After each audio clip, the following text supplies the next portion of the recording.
2026 is going to be an awesome year. We got some pretty cool stuff coming up. First off, we got Foundations of Recovery. This is our flagship program. We're starting it in January. This is for anyone, man, woman, or couple who wants to come and reclaim their heart from shame, trauma, and betrayal. We start off with an education on all sorts of principles, give you the common language. We feed you from a fire hose in terms of all things recovery. It is such a great start to recovery. And we get at the roots of things, Tyler. This isn't like any other program. Like, this is our healing journey in process, and Foundations is where we begin. If you look at the value that you're getting there to kick off a good recovery with all of the right education, all of the right language, and a team to get you started while also being directed by Brandon and myself through the whole process, what a deal. So if you're interested, if you're struggling, if you've been wanting to do something for a long time, jump into this. This only comes around every so often, and we would love to have you there. Click the link in the description to sign up for it. And to make it even sweeter, we're also including a raffle for a free pass to the Radiant Dawn retreat. Anyone who signs up for Foundations will be added to the raffle for that free Radiant Dawn pass. If you're a man and you sign up for Foundations, your name still gets entered, and you can give that pass away if you win it to any woman that you want to. So what you're saying, Tyler, is if you sign up and participate in Foundations, you could possibly go to Radiant Dawn for free? That's exactly what I'm saying, which is crazy because Foundations by itself is already an insane value. Man, I sound so salesy. But it actually is awesome. So come to Foundations. And even if you don't come to Foundations, sign up for Radiant Dawn. It's beyond therapy, the best healing experiences that you can have. Click the link below and come join us. I am my partner's addiction. What do I do now? Welcome to the Real Talk Recovery Podcast with the Therapy Brothers. We're brothers, we're therapists, and we know recovery. Bring your stories, your questions, your successes with real recovery.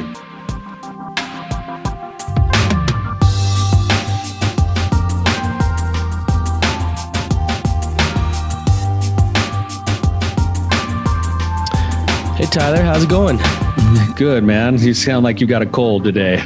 I got a little bit of a stuffy nose going on, but you know, we're getting into like spring and summer. This stuff should be going away. I don't know what's going on. Maybe hay fever stuff or something going on. I do get that in the spring, so maybe it's allergies. So yeah, we've got these like massive trees in our front yard. They're like the most beautiful trees for like 1 week out of the year when they blossom. They smell amazing. The bees are all over the place, but they light everybody up with like hay fevers. It's like a catch-22, you know? Yeah, sounds fun. Yeah. I'm sure there's some like analogies to recovery in there somewhere. Oh, I'm sure we could break that down for a long time. Yeah. Anyways, talking about breaking down recovery, let's just dive in with our guest here. So Mckenna, it's good to have you on the show. Thanks. Good to be here. If you could just give us a bit of context and a little bit of background as to what's going on, and then ask away. Okay. My husband and I have been married for 18 years this week. We've got 4 kids. We met and got married really quickly. I don't think either of us were in super healthy places mentally at the time, but you know, made it work anyway. And the last about 6 or 7 years ago, I really started to get healthy, physically, mentally, spiritually, and made a lot of really big changes, lost a lot of weight. And the more that I improved, the more my husband seemed to be kind of spiraling. He couldn't handle me talking to other people, or he wanted to know every text message that I was sending and what was said. And he constantly felt like I was talking about him, or, we're LDS, and at the time we're living in another state and working with the young 20-year-old missionaries in our ward. He felt like I was flirting with them all the time. I mean, it just got really intense. And it's gotten to the point he's sneaking onto my laptop and logging into my social media to read messages. And wants to text constantly throughout the day. He just, nothing satiates his need to know what's going on in my life. I mean, at the end of the day, we talk, and rather than just, hey, how was your day? And me filling him in on the highlights, I really get interrogated on the details of every conversation that was had. And I don't know what to do anymore. It's exhausting. Mm-hmm.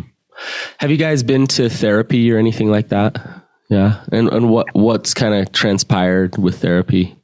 So we've been 3 or 4 different times, and every time it just sort of fizzles out because he's like, he'll go through the motions, but he's not really internalizing anything. Nothing's really sticking. He doesn't, in fact, I had one therapist who just pulled me aside and said he knew that our financial situation was tricky at the time, and just said, I feel like I'm wasting your money because we're not getting anywhere. I don't know if you should have bothered. Would you do couples work? Was it like a couples session? And yeah. Mm-hmm. Yeah. More recently, this last year, we started with someone new again, and we were both doing individual work and couples work. And the gentleman we were working with in couples work just said, we can't do this. There's nothing, like, he needs to work on his individual stuff before we can even dive into this couple stuff.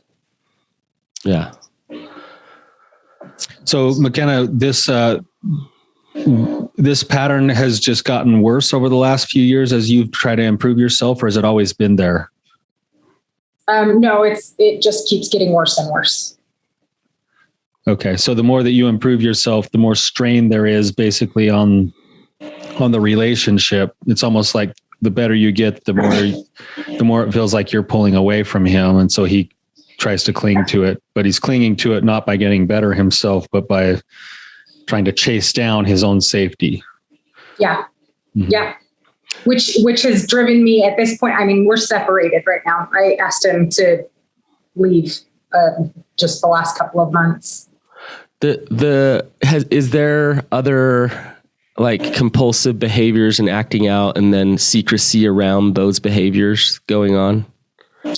Yeah. So a few years ago, he had decided to change the industry he worked in. We were in a situation where we could, use our savings to put him through some schooling if he wanted to get a better job. And he chose to do that. And it was something that I knew. He's a very blue collar worker, which is great, but he wanted to become a software engineer. And I think in his mind, that somehow would have been better.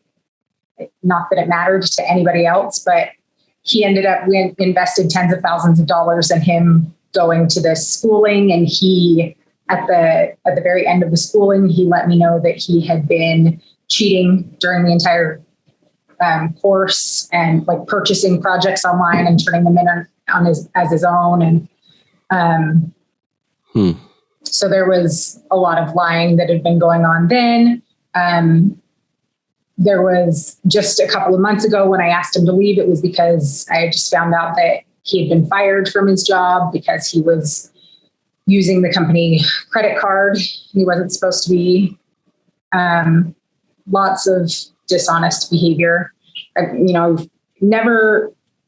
I've always suspected pornography to be more of an issue than I'm aware. I caught him one time when we were really newly married, and he says that that's not an issue, but with all the other lying and things, it's just I've always wondered. So you don't know what you don't know. Like you're not on stable ground there in terms of really knowing what's going on. Yeah. But there are the patterns there, Brannon, that, if you look at like the secondary what we call the secondary characteristics of like a compulsive behavior or an addiction. You get those things like omitting things and minimizing things and lying and dishonesty, and almost as if it's a habit. And it would also make sense that if that stuff is kind of in the background, that when you live a life that isn't trustworthy, you also view your relationships from the same lens, which means that because of how you see yourself, you begin to see everyone else as if they think like you do, right? So it would make sense that if he's got these issues in his life where there's not quite true honesty and integrity established yet, that he's going to look around at you or anyone else that he wants to be close to or could represent a threat or some pain, and he's going to see you through those same eyes going, the default is she's not to be trusted. Now I've got to find the trust instead of I can trust, and I'm going to go with that right now. Yeah. I want to ask, so Tyler, I think both you and I, Tyler, can say, wow, we've seen this a million times, and there's a lot more going on than what Mckenna knows. But before we go there, I want to back up a little bit. I want to ask you, Mckenna, with some of this anxiety, this codependent behavior that he's having in terms of consuming you and needing you to be a certain way and being really jealous. In what ways did you respond at first, and has that shifted over time? Initially, it was just shocking to me. So I would, I think the first thing I can remember really him getting attached to was I have a cousin who we're really, really close. We text all the time, and I share just about everything with her and vice versa. And so he would get really curious about what was going on there. And I would just show him my phone. Like, I mean, what do you think is going on? Read it. This is what's there. Mm-hmm. And so there was a lot of that to just sort of placate him. Eventually it was like, I needed an outlet. Like my parents were really good when we were very first married about, listen, what's between you and him is between you and him. And we don't want to be part of your fights. And then when you go make up, we're not a part of that. And we still have angry feelings. So please leave us out of things. But we got to a point where it was like, I need this support. I can't function in this marriage by myself. And so I was venting and sharing with them and getting their advice. And so that would infuriate him, and we would just fight. And I would just kind of throw my hands up and go, I don't know what you want me to do. I can't carry this by myself. And I don't have you as my partner to lean on. I need somebody. Mm-hmm. Which then, of course, would exacerbate all of his feelings. He'd feel like we were all ganging up on him. And more recently, it's just been me saying, I'm not going to answer that question. When he asks, my cousin married my ex-boyfriend from when I was 15, his brother. So rarely, but occasionally we run into each other at some kind of a family function. And he messaged me on Facebook and said, hey, how are you? I replied. It was very brief, very platonic, no interest there on my part. But he'll ask me randomly, have you heard from him? When's the last time you heard from him? And initially, I'm going, here's my Facebook. You want to look? You can see it. There's nothing there. And now it's just, I'm not going to answer that, because even if I show you, that's not enough. It's not going to make a difference. Right. So I've just sort of stopped and started cutting him off. Just a straight kind of like, we're not going there, nothing at all. Okay. When you guys talk about this stuff, there's a tendency, like in most couples, when there's a situation kind of like this, where you can get lost in the details of the questions. And then the discussion really is about, let me see your phone, or let me see these texts, or let me see, like, But do you guys ever get to like the deeper issues that are driving all of that stuff, or do you stay stuck on the details of the conversation? I feel like I tend to go to the deeper stuff. He's got clear abandonment issues with his upbringing was really hard. His dad left when he was really young. His parents were married, divorced again, and then his dad took off for good. And his mom wasn't great either. And then she just passed away this last fall. So I know he's dealing with a lot of internal stuff from all this childhood trauma. And so I'll often bring that up, that it's like he's trying to use me to fill this void to heal all this trauma rather than actually working through all this trauma that he needs to deal with. But yeah, he definitely stays hung up on the details. Mm-hmm. When you kind of go there, so if we were like to just kind of outline the cycle, then the way that we're starting to picture it here, something inside of him, and it sounds like from your perspective, he's feeling insecure or scared or insignificant, largely based from some of his past stuff. He comes to you, but he packages it up in the form of, let me see your phone, or let's talk about this guy, or let's do whatever else it is. In the past, you did that. You realized that wasn't working. You step into that stream actually at the level of the emotional problem instead of the question, the detailed question. And you say, hey, I'm not sure that showing you this history is actually going to solve the issue. I'm afraid that maybe it's your abandonment from your dad or these other things. What's his next response? Usually to say, it's usually blaming me. Well, but it's simple. Why are you not showing me? Why wouldn't you just show me? You not showing me means that there's something that you're hiding. We tend to spiral like that. And then I choose to just walk away. So then he meets you back at the same level he was at, the non-vulnerable, like, yeah, but just show me. And you go, well, that's not going to solve the issue here. And eventually where it's gotten to is now, instead of even doing that, you're just like, we're done. Yep. Out. I'm not talking anymore. And then I imagine that probably exacerbates the cycle on his side, because It feels like to him, it feels like just a reenactment of the abandonment that he's felt his whole life. Right. Yeah. My choice is then confirming everything he believes. Yeah. Okay. Mm-hmm. This is a really tough position to be in, Mckenna. So this is, I'm going to say a really dirty word, so brace yourself. But this is codependency to the max. So he's consuming you. He's needing you for his self-worth. We call it that he's addicted to you. He's extremely codependent with you as a result of his trauma. And if you take a step back, and if I were to dig in with him and like really get a picture of the little ins and outs of his trauma experiences, then it makes total sense why he's showing up this way with you. And your like space of healthiness with him is a combination of two things that feel like they contradict.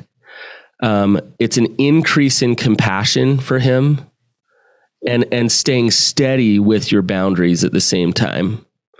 So like really seeing his pain, really understanding why he is the way he is, but not letting that get you to give in so that you're stuck back in that same resentful place of feeling used, because he is trying to use you.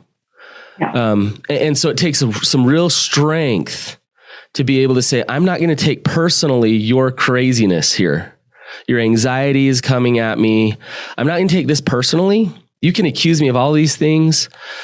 I'm not going to stay in a conversation like that, but I'm going to have compassion for you as to why you're coming to me that way. And then I'm going to, and what your boundary does is it pushes it back on him of, hey, this needs to be dealt with. Like you need to work through this.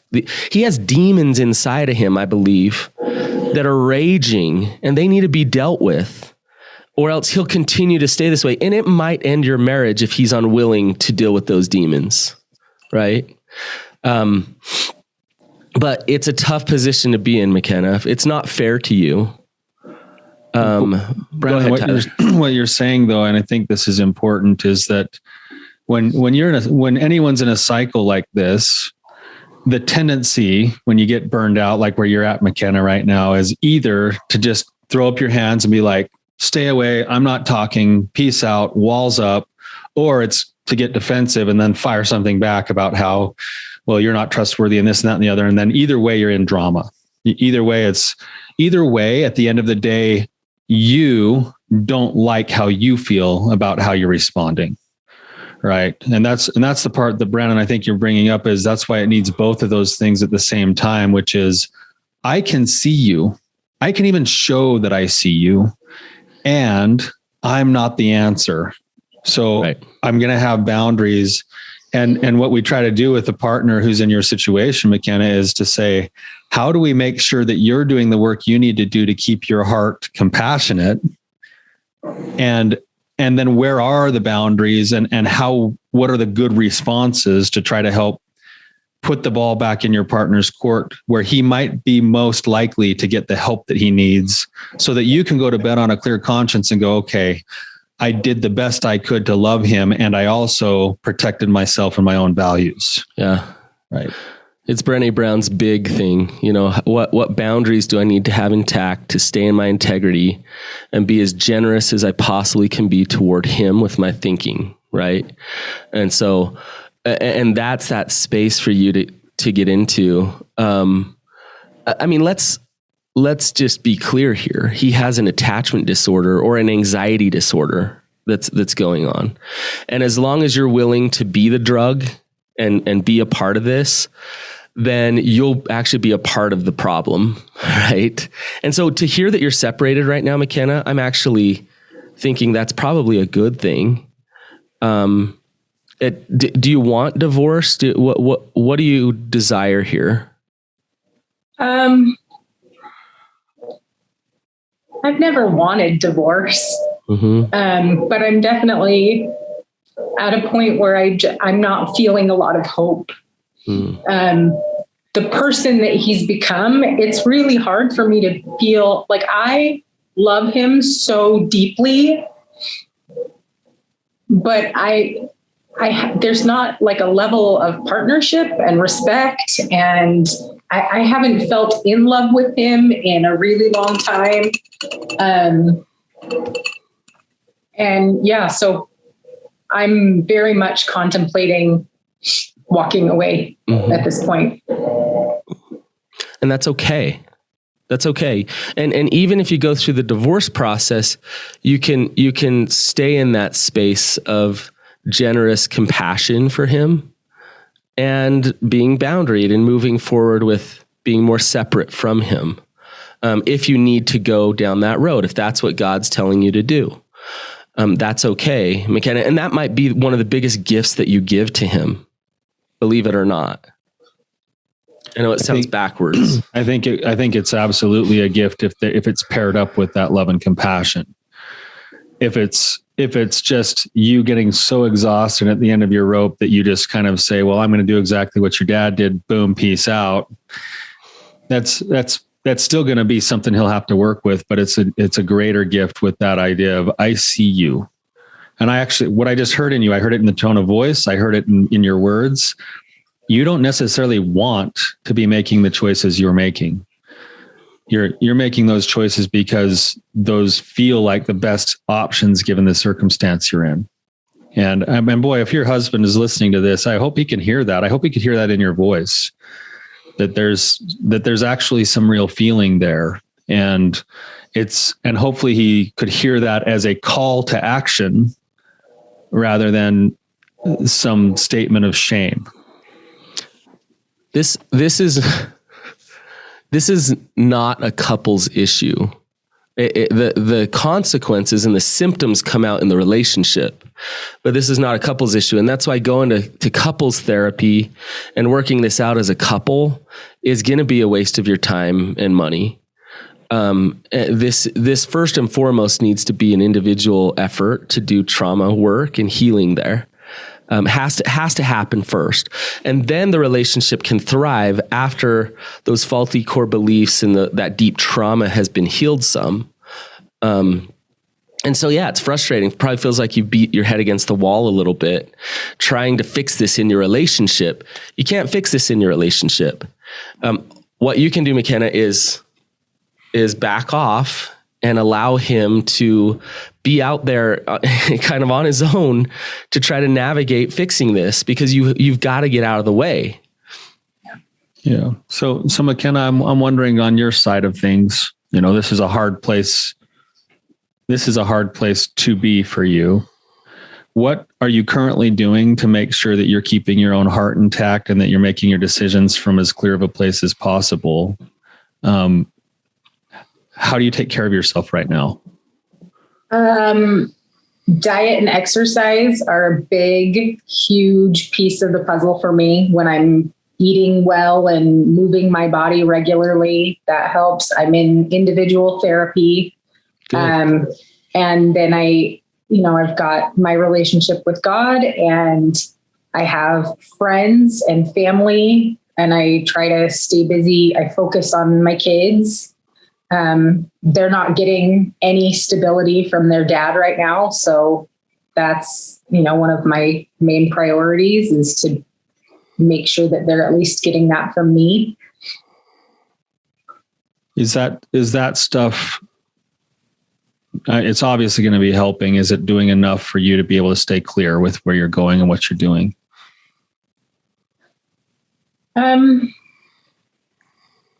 I think so. I hope so. Yeah. You just outlined a lot of like the basics in terms of you're keeping connected with other people. You're wrestling with your relationship with God. You're working on boundaries. You're doing your dailies. You're doing some self-care. You're doing all of the kinds of the right things in terms of the textbook answers for recovery right now. It's sometimes, even when you do all the right things, it feels like it's just barely keeping you going. It's not like you're getting a massive benefit from it. Does that make sense? Yeah. Feels a bit like survival mode. Yeah. But the fact that you're doing all of those things has probably got you in a much better place than you otherwise would be. For sure. Mm-hmm. So Brandon, I want to just throw this to you to brainstorm for a second. Like, for Mckenna, she's doing all the right things. I mean, everything you just heard is really solid stuff. Mm-hmm. If someone comes to you and says, "Hey, I'm still tired and I'm burned out and I still got my walls up really big," is there anything else that you would say that would be the right kind of thing to add to the recovery work that's already being done? Well, I think whenever we feel anything, whether it's resentment or exhaustion or just feeling burned out, we can. One of our problems as human beings is that we're too good at tolerating pain, and we don't listen to the pain. And so what happens is, over time, it just wears us down and wears us down and wears us down. For you, Mckenna, to stop if you're feeling some of those things and ask yourself, what is it telling me, about what I need and what this means moving forward, what God wants me to do. Like, the function of an emotion is to communicate to us. And there's these long-standing emotions that start to happen that we just put deep down, and we don't really listen, and we just survive. So, some of these emotions, I can tell, Mckenna, there's some right there on the surface for you, and you're feeling a lot of things. And what do you think they are telling you about you and what needs to be done? Oh, man.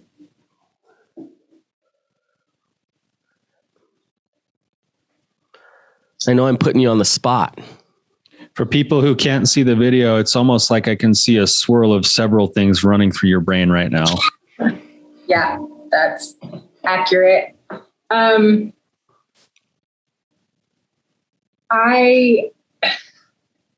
been feeling a lot lately like I need to I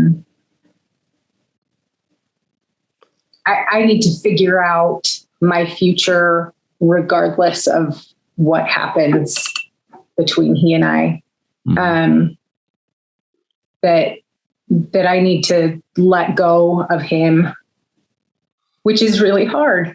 Yeah. There's a lot of guilt around that. I mean, even this last few days, I had asked him, you know, hey, can we just, for a few days, if you need to know something about the kids, if we have like something having to do with finances that we need to discuss, that's great. But other than that, can we just have a few days apart and not talk at all? And I get bombarded with novel-sized text messages and reminding me of how I'm doing this to him, and if I would do things differently, that he would be able to get better. There's so much guilt that I need to let go of the weight.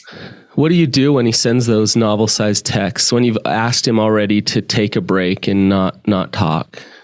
I ignore them at this point. Ignore them. What's the guilt? Is the guilt about your kids? Is that a big part of the guilt here? What's the guilt about kind of moving forward with your life without him?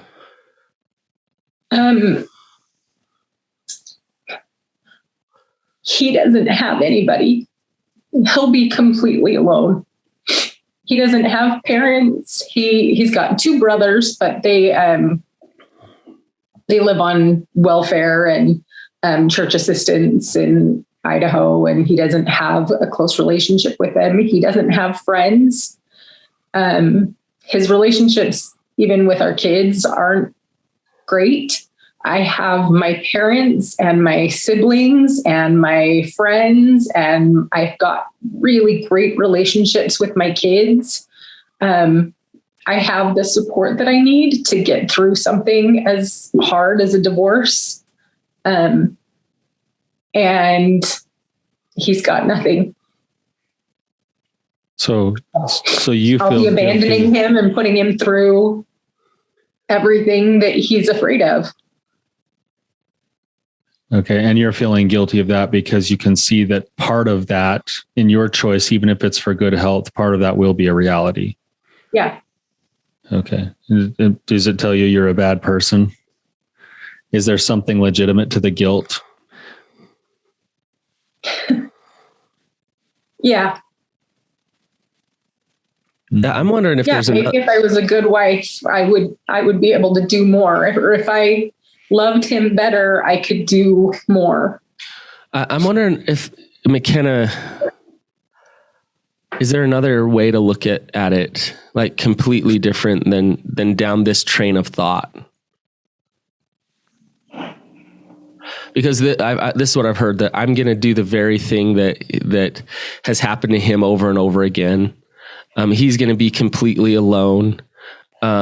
Maybe if I could have done better. What's another way to view this?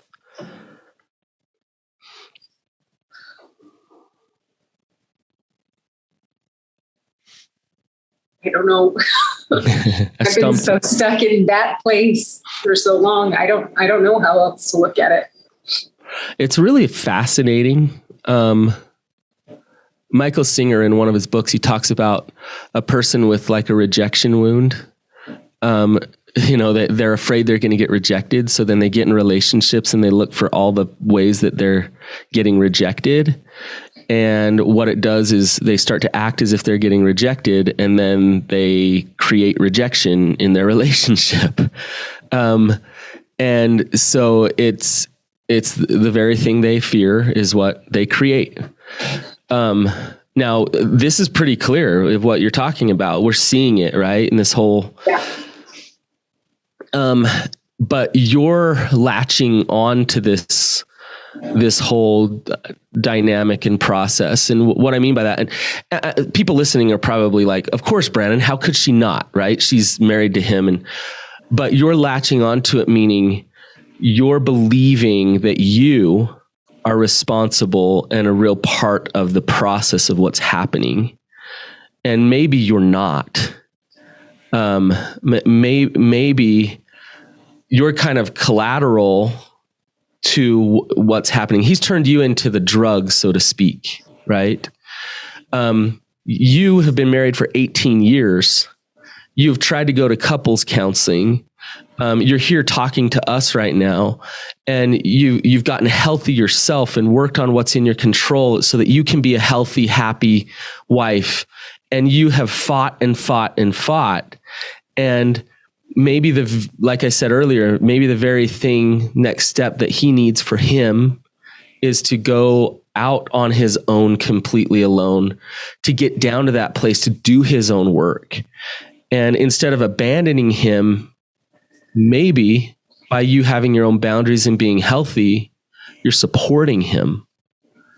That you are actually supporting him and allowing him to walk those planes and feel that pain without being a soft place for him to land. I know that sounds harsh, but do you see the shift in perspective there? Yeah. Yeah. I would like to maybe just add on to this a little bit, a couple of things. The first thing is that that's where it comes back to what Brandon was saying earlier, again, where hearing you say that when you think about leaving him, you think about just the wall. When in reality, if you're doing the things Brandon mentioned, where you're actually saying, I see you, here's the door, like you can come in. Like, I want you in, but I'm not your answer. Right. So the boundary is just as much of an opportunity and an invitation as it is a wall. And that needs to be seen, and that perspective needs to be seen if you're seeing the bigger, broader picture like you are. Now, I also want to just point something out, an observation that I just saw in a matter of about 3 minutes. Your body language and your tone of voice were totally different. When you said, I'm getting the sense that I need to go on and figure out how to make my life work with or without him. And what you just said, we're like, oh, I'm so worried I'm going to be the one who causes all the rejection and this and that and the other. Those were spoken from two different places emotionally. Is that true? Which one was more in line with your authentic self and the truth? That I need to figure out how to move forward. How do you know that? When I say it, I feel calm. That's it. This is a perfect example, and I hope our listeners could hear it in your voice, that you have a part of you that knows the truth.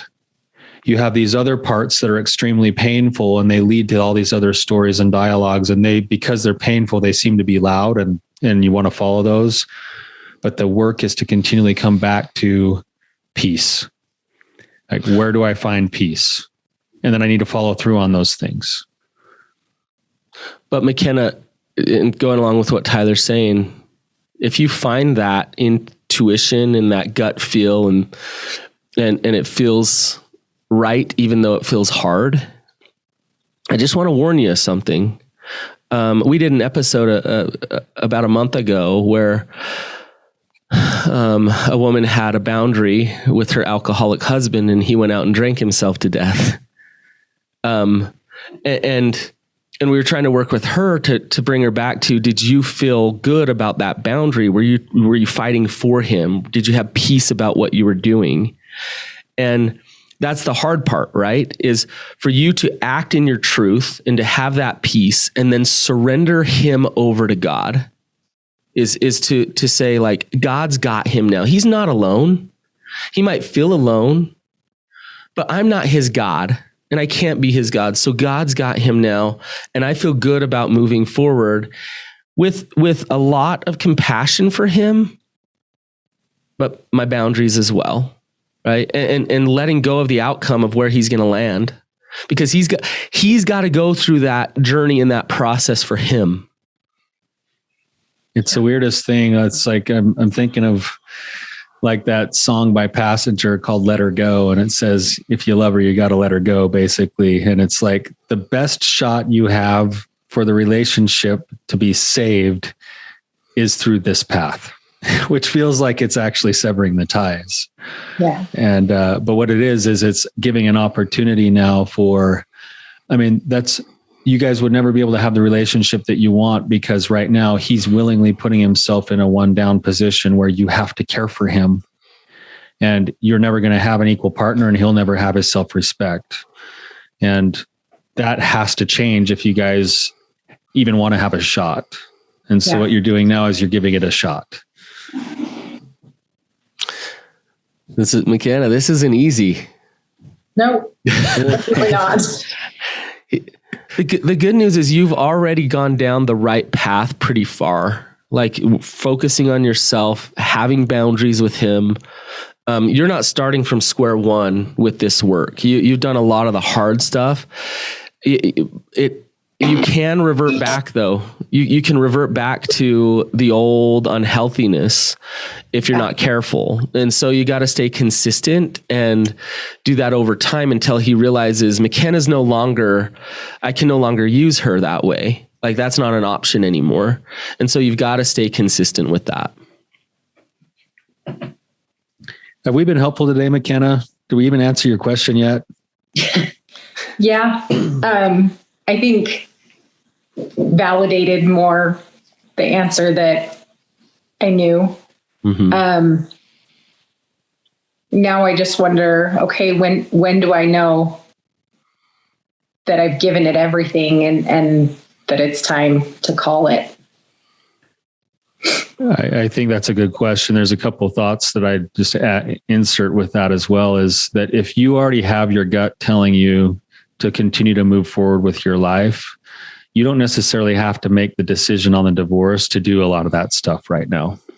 And so you can go and make some of those steps, and you take it a step at a time. And I'm a pretty firm believer that if you'll do that, it'll sort of unfold itself and manifest itself as the time gets right to make whatever decision you're going to make, whether you stay or you go. I've seen that time and time again. That's great advice, Tyler, is when you start to just take one small step forward, you'll know and maybe it'll be like, wow, I took 3 steps forward and it feels like he's shifting some and things are working back towards staying married. Or I took 3 steps forward, and what do you know? Like when I went and talked to that attorney or mediator or whatever, it felt really good, and I'm not going to die, and I feel peace about this. So let's just keep moving forward and not stay stuck. Yeah, you've got the benefit of having your gut tell you to move forward, and there's room in your own lane to move forward. And so I would almost surrender that and put that question in the peripheral and be like, I know I'm going to have to answer that eventually, but I've got a few other steps that I can do before I even have to touch that.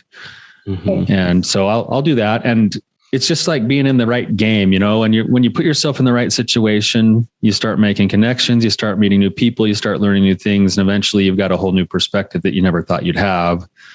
You're going to get that a little bit if you will just continue to take your steps one day at a time. You're doing the right kind of work. Go get yourself marketable for a job or whatever the career you want to pursue. Go step into whatever else you're feeling the urge to do inside of where you're at right now. And I think you're going to land on the right place for you. Mm-hmm. Okay.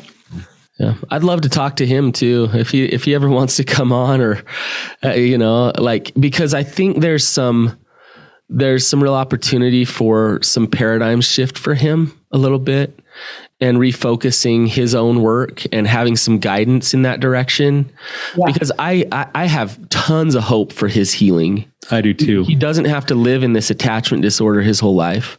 It can totally shift, but he's got to be willing to let you go and get you out of the way so that he can do that work. Yeah. And if he will, he's actually doesn't even probably see how fortunate he is that he's got an amazing woman that's ready and willing to do the work. And so if you're listening, there's a couple of ways that this goes when these kinds of things happen. You'll either break and you'll go try to find somebody else to consume and you'll lose everything that's here, or you'll take a look in the mirror and realize there are some real things that need to be changed and that the place to start is in the mirror. And if you do that, there's actually a lot of hope. So, Mckenna, thank you so much for your willingness to come on today. Thank you. This was really helpful. Thanks, Mckenna. Have a good day. And you guys, if this was helpful for you, please share it with anybody that you think it would help. And please leave us a review and have a great day. We'll see you later.